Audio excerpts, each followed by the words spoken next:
Captain Day One stood at the window of his ship, watching the stars drift by in silence. The horizon's edge was old, almost ancient by galactic standards. Her engines hummed with the steady rhythm of fusion power, technology that most species had abandoned centuries ago. But she was reliable, and in the outer reaches of known space, reliability mattered more than speed. "Captain, we're approaching the survey coordinates," Hannah called from the engineering station. The young woman barely looked up from her screens, her fingers dancing across controls that would have seemed primitive to any other species in the Galactic Confederation. But Hannah loved these old systems. They made sense to her in ways that quantum processors never could. Daewon nodded and returned to his command chair. Another day, another survey mission. This was what humanity had been reduced to in the grand galactic community. They mapped the edges, cataloged the rocks, and stayed out of the way of important species doing important things. He remembered a different time. Decades ago, when he first joined Earth's exploration fleet, back then, humanity still had hope. They believed that if they proved themselves valuable, if they contributed enough, the other species would accept them as equals. That hope had died slowly, one rejection at a time. 3 months ago, Ambassador G1 had stood before the Galactic Council on Velthara, requesting trade routes through Velkar space. It would cut travel time between Earth's colonies by half. The request was simple, reasonable, and cost the Velkar Empire nothing. They had denied it without discussion. The human observer didn't even deserve a debate. "Anomaly detected," Hannah announced, pulling Daewon from his thoughts. "Energy readings are strange. Not like anything in our database." "Show me," Daewon said, leaning forward. The screen displayed a small planet, dead and gray, orbiting a dying star. Nothing special, except for the energy signature pulsing from its surface. It was faint, almost hidden beneath layers of interference, but it was definitely artificial. "Could be old Confederation tech," Hannah suggested. "Maybe a listening post? Maybe take us in for a closer look." Standard precautions. The horizon's edge descended through the thin atmosphere, her metal hull groaning slightly as gravity took hold. The landing was smooth, professional. Daewon had been doing this for 30 years, and Hannah was the best engineer he'd ever worked with. Even if the rest of the galaxy would never know it. The surface was desolate. Gray dust stretched to the horizon, broken only by jagged rocks and the skeletal remains of mountains worn down by time. But there, half buried in a crater, were structures. Buildings, or what was left of them. "Ruins," Daewon said, studying the scanner readouts. "Old ones. Radiation levels are safe. Let's go take a look." They suited up and stepped out onto the dead world. The ruins were massive, far larger than they had appeared from orbit. Walls of black stones stretched upward, covered in symbols and markings that seemed to glow faintly in the dim light of the dying sun. "Captain, look at this," Hannah said, her voice crackling over the suit radio. She stood before a large wall covered in writing. "These symbols, I recognize some of them." Daewon moved closer, his heart beginning to race. The symbols were weathered, ancient beyond measure, but there was no mistaking them. Mixed in with alien scripts he'd never seen before were characters he knew. Korean, ancient Korean, the kind found in historical texts from Earth's distant past. "How is this possible?" Hannah whispered. "These ruins must be thousands of years old. Tens of thousands." Daewon traced his gloved fingers over the carved stone. "Start recording everything. Every symbol, every measurement. We need to document all of this." They worked for hours, scanning and photographing. The ruins told a story, though neither of them could fully understand it yet. There were warnings carved into the walls, repeated in dozens of languages. Most were alien, unknown, but the Korean text was clear enough. "When the galaxy grows loud with pride," Daewon reads slowly, translating as best he could, "the silent ones shall return. Technology will fall silent. Only the humble shall remain. Only the..." He paused, struggling with an archaic character. "Only the keepers of simple flames shall light the darkness." "That's ominous," Hannah said. "What does it mean?" "I don't know. but someone wanted to make sure this message survived. Look how deep these carvings are, how many times they're repeated. They continued exploring until their suit air warnings began to sound. Reluctantly, they returned to the ship, their minds full of questions. As the horizon's edge lifted off, Daewon stared at the ruins until they disappeared beneath the curve of the planet. Back on Earth, Ambassador G1 sat in her small office, reviewing another denied request. The Confederation had rejected humanity's proposal for technology sharing. Again, it was always the same. Humanity's fusion drives were too primitive. Their kinetic weapons were outdated. Their computing systems were laughably basic. The Velkar representative had been particularly dismissive during the last session. Perhaps when your species evolves beyond burning hydrogen, you might contribute something of value to this council, he had said. The other species had laughed. Not cruelly, just casually.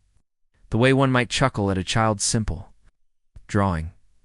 Closed the file and looked out her window at the Earth below. Beautiful, blue and green, and full of life. Humanity had spread to a dozen worlds, built stations and colonies, survived wars and disasters. They'd come so far. But to the galaxy, they were nothing. A footnote. A minor species playing at the edges of true civilization. Her communicator chimed. A message from the horizon's edge. Captain Daewon's report about the ruins.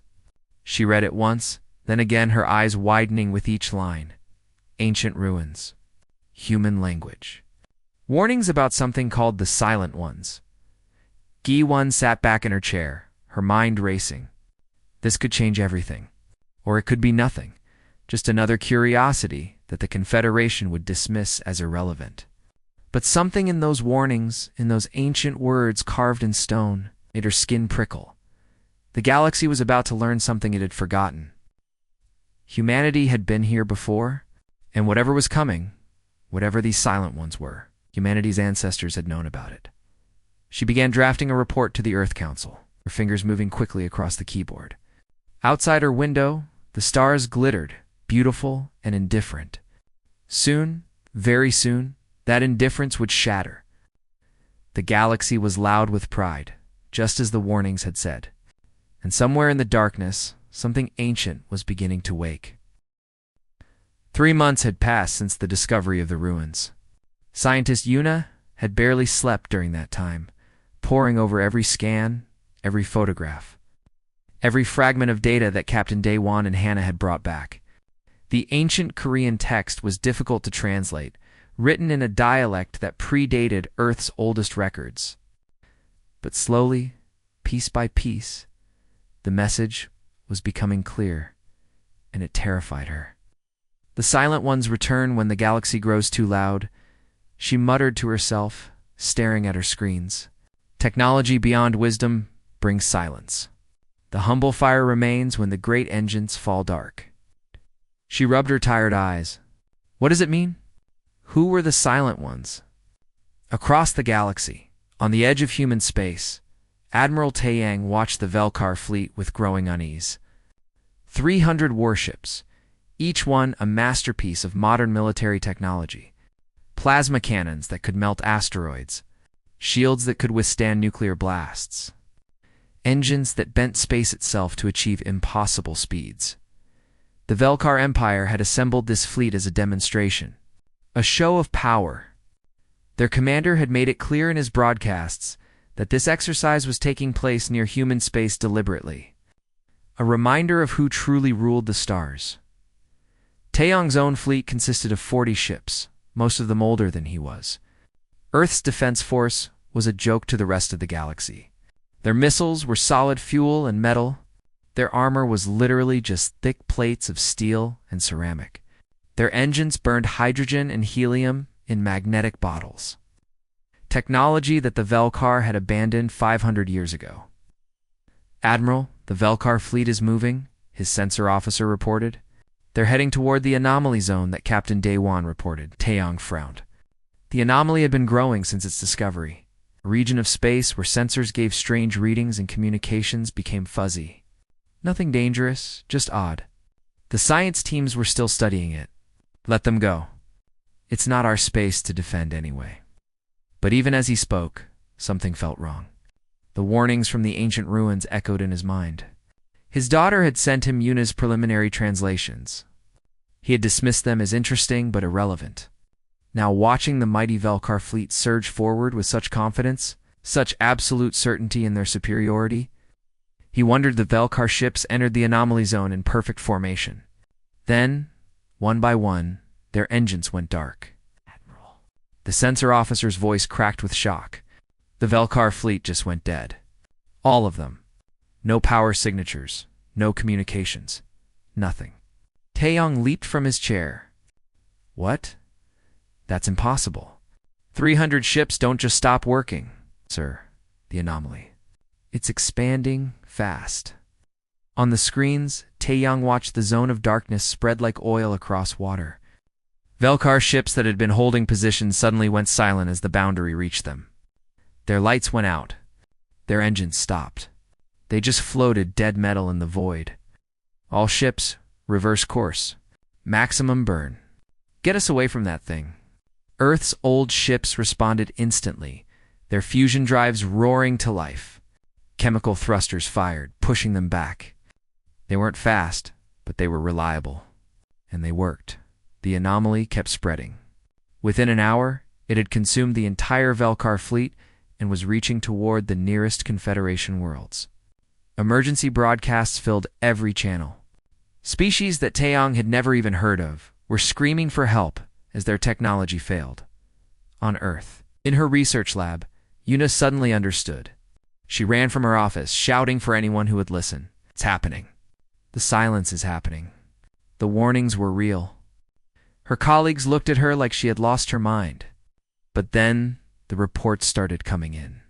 The Volthara capital world, home to the Galactic Council, had gone dark. Their quantum computers, their fusion reactors, their FTL communications, all of it had stopped working. 1 billion beings were trapped in cities that no longer functioned. The pattern became clear within days. The silence, as people were calling it, affected technology based on its complexity. The more advanced the system, the more completely it failed. Quantum processors died instantly. Energy weapons became useless metal. Gravity generators stopped, sending stations into chaos. Even life support systems on the most modern ships shut down, leaving their crews to suffocate in the dark. But simple technology kept working. Mechanical pumps turned. Chemical batteries provided power. And fusion drives, the kind that Earth still used because they couldn't afford anything better, hummed along without a single hiccup. Captain Day 1 received the emergency broadcast from Earth while conducting another survey.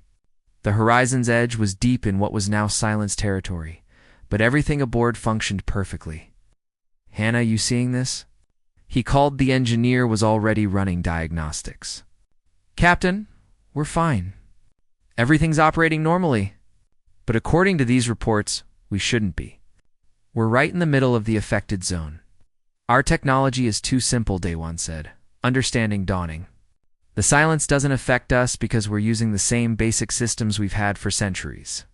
He looked at his crew, seeing the same realization in their eyes. For the first time in living memory, humanity had an advantage. The galaxy that had mocked their primitive ships and outdated weapons now floated helpless in the dark. And Earth's ancient vessels kept flying. Change course, Day 1 ordered. Set heading for the last known position of the Velkar fleet. They need help, Captain. They've never helped us. They've spent years making fun of our ships, our technology, everything about us. Day 1 met Hannah's eyes. I know, but they're people, and they're dying. We go. Across human space, the same decision was being made. Admiral Taeyong organized his fleet, preparing rescue operations. Ambassador G1 contacted every human ship she could reach, coordinating a response. Merchant Captain Suben loaded her cargo vessels with supplies and headed into the silence. The irony wasn't lost on anyone. The species that the galaxy had dismissed as too primitive to matter were now the only ones who could move freely. Their simple engines, their basic weapons, their outdated communications, all of it worked perfectly while advanced civilizations fell apart. On Velthara. The Galactic Council sat in darkness, their magnificent chamber lit only by chemical lanterns. They had spent decades dismissing humanity's requests, laughing at their primitive technology, denying them the respect of equals. Now, as they listened to reports of human ships racing to save stranded Velkar crews, of Earth's outdated vessels carrying food and medicine to dying worlds, of humanity's basic fusion reactors being the only power source that still functioned, the council members sat in stunned silence. The galaxy had been loud with pride, just as the ancient warnings had predicted.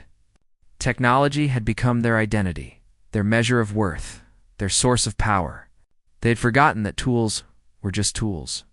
That complexity was not the same as wisdom, and now the silence had come to teach them that lesson. Eunice stood in her lab, watching her screens flicker with incoming data. The silence was still spreading, consuming more territory every day. At this rate, 70% of Confederation space would be affected within a month. Billions would die without help. She pulled up the ancient translations again, reading the words that had been carved in stone millennia ago. Only the humble shall remain. Only the keepers of simple flame shall light the darkness. Humanity had been kept humble, held back by the galaxy's disdain. They had maintained their simple flames because no one would share anything better. And now, in the galaxy's darkest hour, those simple flames were the only light left burning. The horizon's edge drifted slowly through the graveyard of Velkar warships. Massive vessels that had once been the pride of the Empire now floated dead and silent, their crews trapped inside without power, without heat, without hope. Captain Daewon watched his screens carefully as Hannah maneuvered their small ship alongside one of the giant warships. Life signs confirmed, Hannah reported. Looks like about 2,000 crew members still alive in there. Their emergency air supplies are running out, though. Can we dock with them? Their docking systems are electronic, dead. But we can use the old magnetic clamps. It'll be slow. Slow is better than never. For the past 6 weeks, ships like the Horizon's Edge had been performing these rescues across the affected zones. Human vessels, with their simple mechanical systems, were the only ones that could navigate the silence safely. The rescue took 4 hours. Velkar soldiers, once proud and dismissive, stumbled aboard the human ship in grateful silence. Many of them were crying. Their great warship, capable of destroying planets, had become their tomb, and they had been saved by the species they had mocked. A young Velkar officer approached Daewon as the last survivors were being processed. Captain, I am Krell. I commanded the security division aboard the Eternal Glory.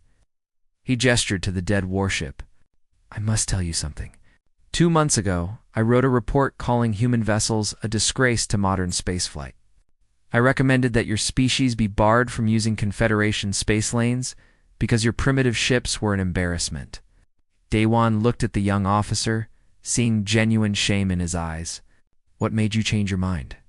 I spent 5 days in the dark, Captain. 5 days listening to my crew die one by one as our air ran out.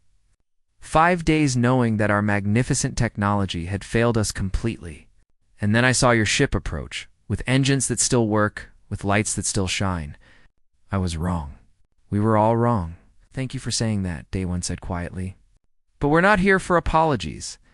We're here because you needed help. Across the galaxy, similar scenes played out thousands of times.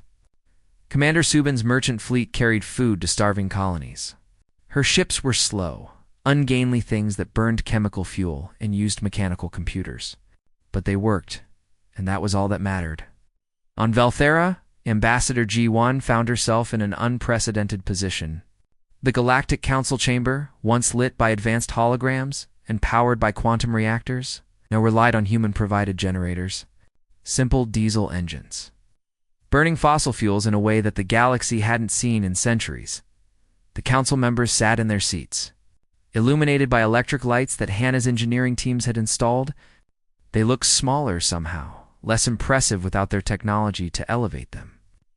The council recognizes Ambassador G1 of Earth, the speaker announced, her voice carrying a tone that had never been directed at a human before.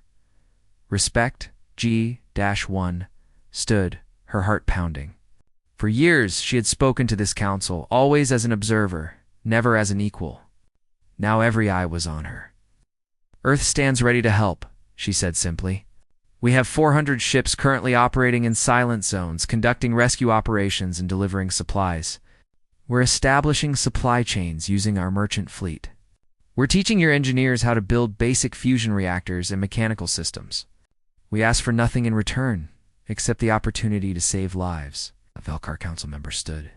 "Ambassador, my people have treated yours with contempt. We denied your requests, mocked your technology, and dismissed your contributions. Yet you come to save us. Why?" Giwan met his gaze steadily. "Because it's the right thing to do. Because people are dying. Because we can help. Do we need more reasons than that?" Silence filled the chamber. Then, slowly, the council members began to stand, one by one. It was a gesture of respect reserved for honored guests and fellow equals. Never before given to humanity, but not everyone was grateful. In the outer sectors, some species refused human help. Their pride wouldn't allow them to accept assistance from a species they had always considered inferior. On the world of Thexer, the ruling council turned away human relief ships, insisting they would solve their problems themselves. 3 weeks later, Thexer went dark completely. Their population of 9 million died as life support failed, and no one came to save them. The tragedy shook the galaxy. Pride had killed them more surely than the silence ever could. Engineer Hannah worked 18-hour days, teaching alien engineers concepts they had long forgotten. How to build mechanical pumps. How to create simple electrical circuits. How to maintain fusion reactors without quantum computers to regulate them. "It's like teaching advanced mathematics to children," one frustrated alien engineer complained. "We've forgotten how to think simply." "That's the problem," Hannah told him gently. "You built technology so complex that you forgot how it actually worked. You pushed buttons and trusted the machines to handle everything. Now the machines are silent, and you've lost the knowledge your ancestors had." She showed them diagrams of Earth's fusion reactors, designs that were 500 years old. "This is what we use. It's basic. It's reliable. It doesn't need quantum processors or AI controllers. A trained engineer can maintain it with hand tools and mathematics. That's why it still works." The alien engineer stared at the diagrams, understanding dawning in his eyes. "You weren't primitive. You were practical?" "You were poor," Hannah corrected. "No one would trade with us, so we had to make do with what we could build ourselves. Turns out, that was exactly what we needed." Captain Daywon's ship responded to another distress call, this one from a luxury liner drifting near a dead star. The passengers were wealthy members of various species, the kind who had never wanted for anything. Now they huddled in the dark, their money and status meaningless, as Daywon's crew helped them aboard. One wealthy merchant from a species Daywon didn't recognize grabbed his arm. "Do you know who I am? I own 17 companies. I demand special treatment." Daywon looked at him calmly. "Sir, on this ship, everyone gets treated the same. You'll get food, water, and a safe place to sleep, just like everyone else. Your wealth doesn't matter here. Only your life does." The merchant sputtered, outraged, but he was alive. And that was more than he would have been without humanity's help. Admiral Taeyong coordinated the growing human fleet, now the largest operational military force in the galaxy by default. Pirates and opportunists had emerged in the chaos, using salvaged human-level technology to prey on helpless worlds. Taeyong's ships hunted them down, protecting those who could no longer protect themselves. It was strange, he thought, commanding a fleet that the galaxy had once pitied. His ships were slow. Their weapons were basic. Their armor was simple metal, but they worked. And in a galaxy gone silent, that made them the most powerful force in existence. Back on Earth, Yuna continued studying the ancient ruins. She had teams examining every site Captain Daywon had found, searching for answers. The silence showed no signs of stopping. It had consumed 70% of Confederation space and was still spreading. "There has to be a way to stop it," she muttered, scanning through translations. The ancients wouldn't create something like this without a way to end it. Her assistant looked up from his work. Unless they meant for it to be permanent. A reset. A way to humble the galaxy. Una considered that. The galaxy had been humbled. Certainly. Species that once considered themselves superior now depended on humanity for survival. The question was, what would they do with this lesson once the silence ended? If it ended, scientist Una stood before the newly discovered ruins on the fourth planet her team had excavated. 4 months into the silence, and every day brought new discoveries. This site was different from the others. Larger, more intact, and the writing covered every surface in layers upon layers of text. It's like they were desperate to make sure someone would find this, her assistant said, carefully scanning the walls. The same messages repeated hundreds of times in dozens of languages. Una moved closer to a section of wall where Korean characters stood out clearly among the alien scripts. Her hands trembled as she began to translate. The words she read changed everything.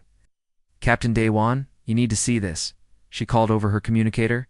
Now, the Horizon's Edge arrived 3 days later. Daewon, Hannah, and a security team descended to the ruins where Una's camp had been established. The scientist met them at the entrance, her face pale with exhaustion and excitement. "Tell me you found something good," Daewon said. "The galaxy is running out of time." "I found the truth," Una replied. "And you're not going to believe it." She led them deep into the ruins, to a chamber that her team had only opened that morning. The walls were covered in detailed star maps, technical diagrams, and most importantly, complete history written in ancient Korean. "This was built by humans," Una began. "But not us. Our ancestors. Tens of thousands of years ago, humanity achieved technological transcendence. We spread across this entire galaxy, built civilizations that made the current Confederation look primitive. We had technology that could reshape reality itself." Anna stared at the diagrams, her engineer's mind trying to comprehend the systems shown. "What happened to them? To us? They feared what they had become," Una continued, pointing to a section of text. "They had achieved such technological advancement that they were losing their humanity. They no longer understood struggle, hardship, or the value of simple things.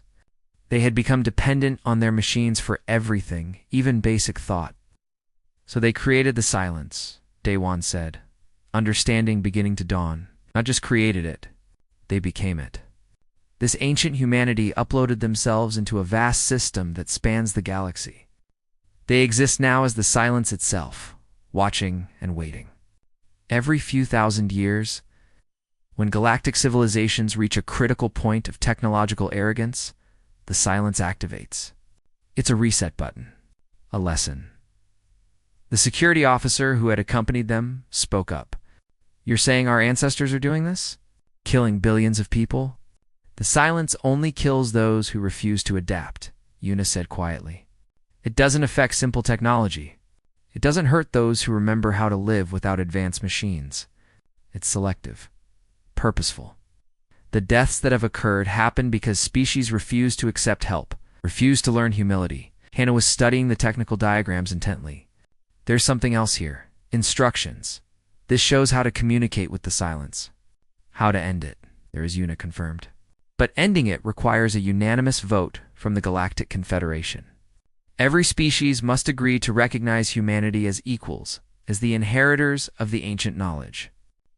The silence won't end until the galaxy officially acknowledges us." So our ancestors built a system that forces the galaxy to respect their descendants. That's either brilliant or insane. It'd be both, Una said. But it's worked. Modern humanity, held back and dismissed by the other species, accidentally maintained the technological simplicity needed to survive the reset. We were kept humble by the galaxy's disdain, and that humility saved us.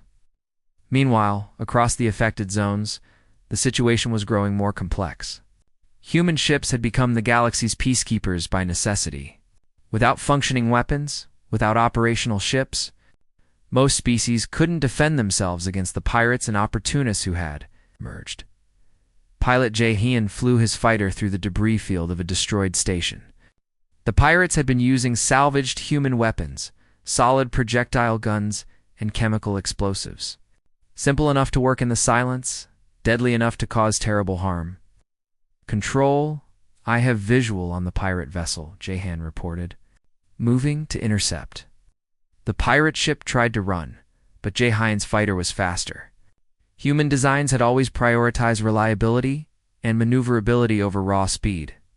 In the silence that made them untouchable, he fired a warning shot across their bow. Simple metal bullets that punched through space. The pirates surrendered. They always did. Without shields, without advanced weapons, they were no match for even a single human fighter. Admiral Taeyong watched the engagement from his command ship. Feeling the weight of responsibility settle on his shoulders, Earth's military had gone from being the galaxy's joke to its only functional defense force. How long could they maintain this? How long before the pressure became too much? "Admiral, we're receiving reports of another pirate attack in Sector 7. And there is a medical emergency in Sector 12. And the colony in Sector 4 is requesting food supplies." His communications officer looked overwhelmed. "Route the medical emergency to the Mercy Flight. Send the supply request to Commander Subin's merchant group. Deploy fighters from Battle Group 3 to Sector 7. Taeyong rubbed his tired eyes. "And someone get me a coffee?" Real coffee, not that synthetic stuff. Back on Velthera, Ambassador G1 faced her greatest challenge yet. The Galactic Council had called an emergency session to discuss Yuna's discoveries. The chamber was tense, filled with representatives from hundreds of species, all of them dependent on human assistance for their very survival. "The ancient humans created this silence to punish us," a council member demanded. "For what? For being successful? For advancing?" "Not for advancing," Giwan replied calmly. "For forgetting. For becoming so dependent on technology that you lost the ability to survive without it. For letting your machines do all your thinking until you forgot how to think for yourselves. You expect us to vote to elevate your species as payment for ending this nightmare?" "No," G1 said firmly. "We're not asking for payment. We've been saving lives for 4 months without asking for anything in return. The vote is required by the system itself. It's a safeguard built in by the ancients. The silence won't end until the galaxy proves it has learned humility." A Velkar representative stood. It was the High Commander himself, the leader who had denied humanity's request for trade routes all those months ago. "Ambassador G1 speaks truth. My people were saved by humans when we would have died in the dark. We mocked their primitive ships. We laughed at their simple weapons. And those same ships and weapons are all that keep this galaxy alive." He turned to face the other council members. "I will vote to recognize humanity as full equals in this confederation. Not because the system demands it, but because they have earned it. With their courage, with their compassion, with their willingness to help even those who scorned them." Other voices rose in agreement. But not all. Some species still resisted, pride too great to bend even in the face of extinction. Captain Day 1 returned to his ship, mind reeling from Yuna's discoveries. Ancient humanity had left them a gift and a burden. The knowledge to end the silence existed. But would the galaxy set aside its pride long enough to use it? He looked out at the stars, at the vast darkness where countless ships floated dead and silent. Somewhere out there, in systems and networks beyond human comprehension, his ancestors watched and waited. They had given their descendants the tools to survive.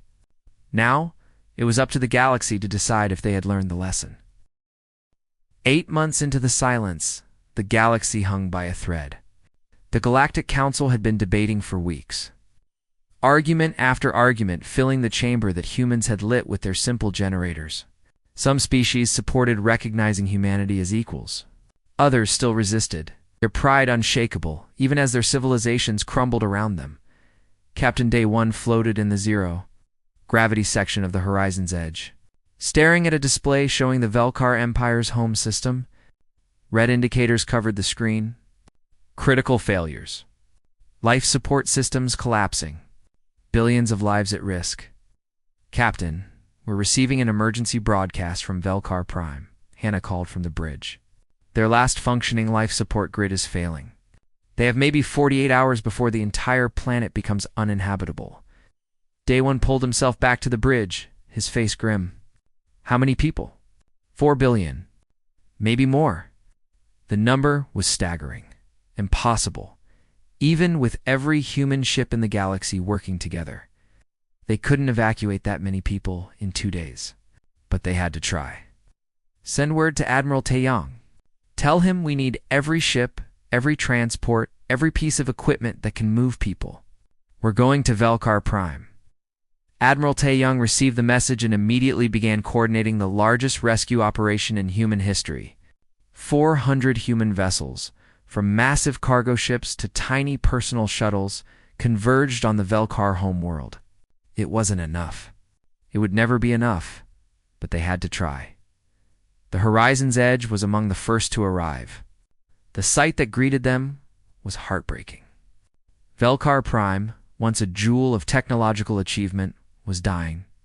Its massive cities, built with towering structures that touched the clouds, were going dark, section by section, as power failed. Billions of people looked up at the sky, hoping for salvation that might never come. Day One's crew worked without rest. They set up temporary life support stations using portable fusion generators. They organized evacuation zones. They taught Velkar citizens how to use simple air recyclers, mechanical pumps, anything that might buy them more time. Hannah moved through the crowds, her engineering knowledge becoming precious beyond measure. She showed local workers how to bypass dead computer systems, how to manually operate valves and switches, how to keep their failing infrastructure alive just a little longer. Why are you doing this? A Velkar engineer asked her, his voice broken with exhaustion. My people treated yours terribly. We deserve this. No one deserves this, Hannah said firmly. You made mistakes. You were arrogant, but that doesn't mean you should die. Besides, we're all just people trying to survive. In orbit, Commander Subin's merchant fleet worked frantically to evacuate as many civilians as possible. Her cargo ships, designed to haul freight, were packed with people instead. Thousands at a time crammed into spaces meant for boxes and containers. It was uncomfortable, unsafe by normal standards, but it was survival. On Velthara, the Galactic Council watched the rescue effort in real time. Human ships, small and primitive by their standards, were fighting to save a civilization that had mocked them. The contrast was stark, undeniable. Ambassador G1 stood before the council, her voice steady despite her exhaustion. This is what humanity offers the galaxy. Not advanced weapons. Not quantum computers. Not faster-than-light miracles. We offer determination, compassion, the willingness to help even when it's difficult, even when it seems impossible. The council chamber was silent. Then the Velkar High Commander stood, his proud bearing finally broken by the weight of what his people faced. I have spent my life believing that technological advancement was the measure of a species' worth, he said, his voice carrying through the chamber. I looked at humanity's simple ships and saw primitives. I saw their mechanical computers and thought them backward. I was wrong. Completely devastatingly wrong. I turned to Giwan, and for the first time there were tears in his eyes. My people are dying. Your people are saving them, not because you have to, not because we deserve it, but because it is right. This is not the action of a primitive species. This is the action of a great one. I face the council. I call for an immediate vote. Humanity must be recognized as full and equal members of this confederation. Not as a reward, not as payment, but because they have proven their worth 1,000 times over. And if we cannot set aside our pride to acknowledge this, then we deserve the darkness. The vote began. Species after species cast their support, but not all. 3 council members still refused, their representatives citing various reasons. Cultural differences, historical precedent, political concerns. But everyone in the chamber knew the truth. It was pride, nothing more. And because the vote had to be unanimous, the silence would continue. Back on Velkar Prime, Day One received the news. The vote had failed. The silence would not end. He stood in a temporary command center, surrounded by exhausted human and Velkar workers who had been laboring for days without rest, and felt despair wash over him. Captain, his communications officer called. We're getting a signal. It's coming from everywhere at once. Every frequency, every channel. The voice that spoke was like nothing Day-One had ever heard. Ancient, vast. It seemed to echo from the very fabric of space itself. And it spoke in Korean, in the same archaic dialect found in the ruins. "Children of Earth," the voice said, "we see what you have done. We see your courage, your compassion, your willingness to sacrifice for those who showed you no kindness. You have proven yourself worthy of our legacy." Scientist Yuna, listening from her research station, felt tears streaming down her face. This was them, the ancient humanity, the ones who had become the silence. The vote was meant to humble the galaxy, the voice continued, to force those who had forgotten humility to acknowledge it. But you, our descendants, have already shown them what humility means. You have taught them through action what words never could. Around the galaxy, in every affected zone, in every dead ship and darkened city, people heard those words.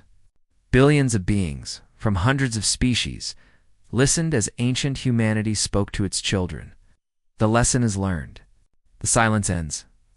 But know this. We will return if the galaxy forgets again.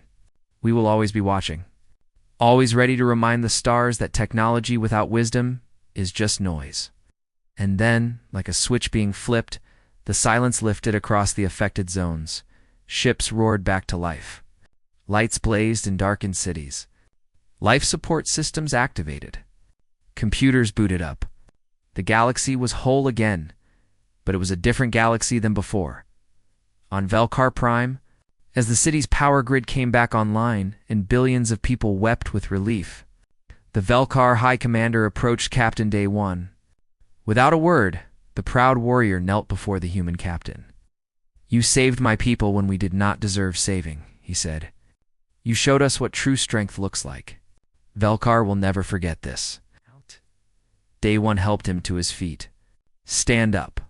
We're equals now, remember?" That's what the whole vote was about. The High Commander laughed, a sound of pure joy and relief. Yes, equals. It took the silence to teach us what that word really means. The Galactic Council reconvened in their restored chamber, their advanced systems working perfectly once again. But the first order of business was the vote.